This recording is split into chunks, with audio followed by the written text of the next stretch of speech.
ఆ వాసు మాట్లాడడానికి రెడీగా ఉన్నట్టేనా? నీ పోసుగాల నన్ను చూసి అట్ట నీళ్లు తాగుతావేంది? తాగినంత వరకు చాలుగానే, ముందు విషయం చెప్పు. నేను చెప్పడం జరిగింది ముందుగా ఎలక్షన్స్ ముందల నేను చివరిసారిగా నిలబెడుతున్నాను, నన్ను గెలిపించి నన్ను మీ రుణం తీర్చుకోండి అని చెప్పి నేను అందరిని అడగడం జరిగింది. ఓహో, నీకు చివరి ఎలక్షన్ అని చెప్పినా జనాలు ఓట్లేదని ఫీల్ అవుతున్నావా? నువ్వు మంచి చేసి ఉంటే ఆటోమేటిక్గా ఓట్లేసేవాళ్ళు కదా వాసు. మరి ప్రజలు నేనేమన్నా తప్పు చేశానో లేకపోతే ఏం చేశానో నాకైతే తెలియదు, కానీ మమ్మల్ని ఆదరించలేదు. ప్రజలు వాళ్ళకి పట్టం కట్టారు. నువ్వు తప్పు చేయకుండా ఉంటే జనాలు ఓట్లు ఎందుకు వేయరు? నీ పక్కనే కూర్చున్న చంద్రశేఖర్కి జనాలు ఓట్లే లేదా? గతంలో మేము ఎప్పుడు 5 సార్లు ఎలక్షన్స్ గెలిచిన తర్వాత ఎప్పుడు కూడా అవతల మీద ప్రతిపక్ష వాళ్ళ మీద ఎప్పుడు కూడా ఓడిపోయిన సంబంధించిన వాళ్ళ మీద ఎప్పుడు కూడా కక్ష సాధింపు చర్యలు చేయలేదు. 2019 ముందల కమ్మ పాలనలో మమ్మల్ని అడ్డగించి అమరనాథ్ పాలన చేసినా కూడా తస్సదియ్యా, బాలినేని వాళ్ళది కమ్మ పాలన అంటావేంది? వాళ్ళకి కమ్మోళ్ళు ఒక్కళ్ళే ఓట్లు వేసినట్టు చెప్తావేంది? నేనైతే వాస్తవానికి ఎందుకులే మనకి ఈ రాజకీయాలు ఇంకా వద్దు అనుకునే పరిస్థితిలో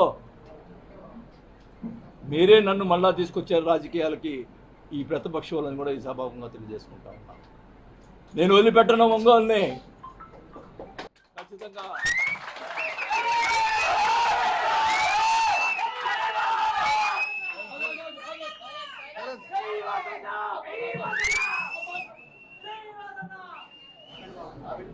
ఖచ్చితంగా చెప్తా ఉన్నా. ఒంగోలుని నువ్వు వదిలిపెడతావని ఎవరన్నారా? కాకపోతే వదిలిపెడతారని నీకు నువ్వే జగన్ని బ్లాక్మెయిల్ చేసావుగా మొన్నటి వరకు. ఒక ఆయనతోటి, ఒక జనసేన నాయకుడితోటి జనసేన పార్టీలో చేరతాడంట అని ఆయన చేత మాట్లాడిస్తాడు. ఆయనకి అవినీతి పరుడు, అవినీతిలు ఇవి ఉన్నాయి, మా పార్టీ అంతా అవినీతి పరుడు పార్టీ కాదు, మరి ఎట్లా చేరతాడు అని చెప్పి ఒక ఆయన చేత మాట్లాడిస్తాడు.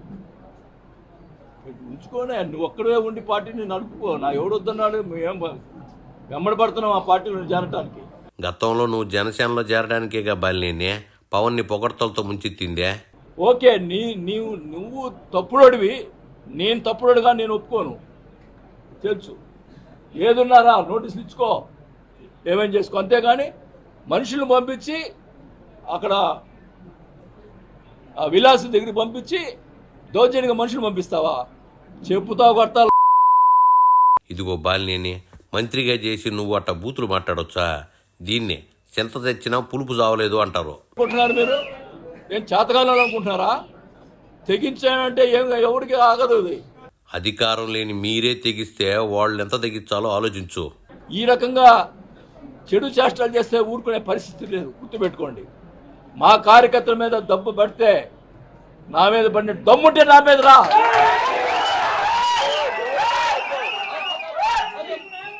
దమ్ము ఉంటే నా మీద రా. ఏంది బాలినేని అట్టా దమ్ముంటే రమ్మంటున్నావు? నీకంత దమ్మే ఉండుంటే ఎన్నికల కౌంటింగ్ తర్వాత మాయమైన నువ్వు ఇవాళ ఎందుకు బయటకు వచ్చావో? నేను జనసేన పోతా అని చెప్పి రియాజ్ చేత మాట్లాడిస్తావు. ఎవరు క్యారెక్టర్ ఎట్లా ఉంటుందో ఎవడెవడు కూడా అందరూ తెలుసు. నాకు పార్టీ, ఇప్పుడు నేను మంత్రి పదవిని వదులుకున్నాను, నాకు పార్టీ, నా స్వార్థం ఎప్పుడు చూసుకోలేదు నేను. నువ్వు అంతటి నిస్వార్థుడివే అయితే అంత మెజార్టీతో ఎందుకు ఓడిపోతావే?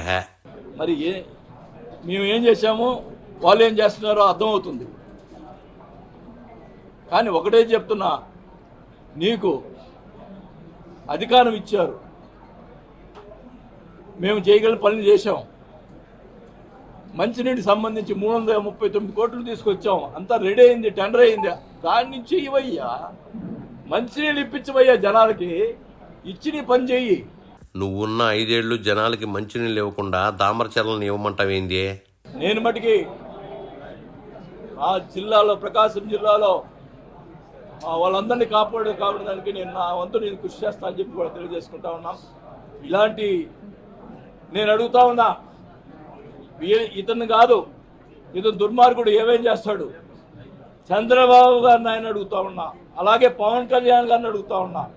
నా మీద ఈ భూ కబ్జా కేసు అని అని చెప్పి అవినీతి పెట్టాడు. వచ్చి వాళ్ళని తెచ్చుకునండి.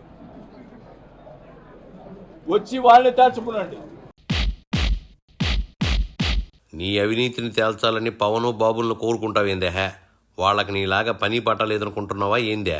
వాళ్ళు మీ జగన్ చేసిన అవినీతిని తేల్చే పనిలో ఉన్నారులేగానే ఫైనల్ మొక్కేందుకు చెప్పేసేళ్ళు. నాకు పార్టీలు కానీ, నాకు నా డబ్బులు పోగొట్టుకున్నాను కానీ నేను ఎప్పుడు కూడా పోగొట్టుకోవాలా.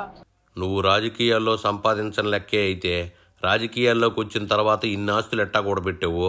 అర్థమైందా? వెళ్ళి ఆ లెక్కల సంగతి చూడుపో.